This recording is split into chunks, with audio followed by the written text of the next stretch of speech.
আচ্ছা দেখো, আজকে আমি তোমাদেরকে এখানে এ ফিউ আর ফিউ এটা খুব কনফিউজিং, এটার সম্বন্ধে আমি তোমাদের ব্যবহারটা কেমন করে করতে হয় শেখাবো।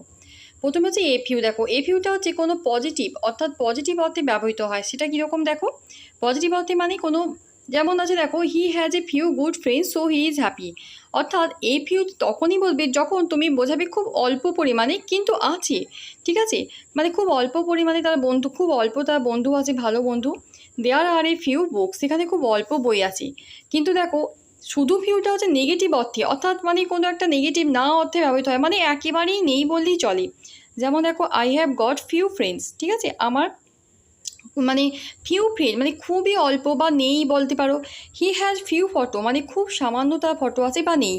অর্থাৎ মনে রাখবে, যখন না অর্থে মানে একেবারে নেই, শহরে আমার ফিউ ফ্রেন্ডস আছে, আই হ্যাভ ফিউ ফ্রেন্ডস, শহরে আমার একেবারেই কম, তখন হবে ফিউ। আর যখন কিছু অল্প বোঝাবে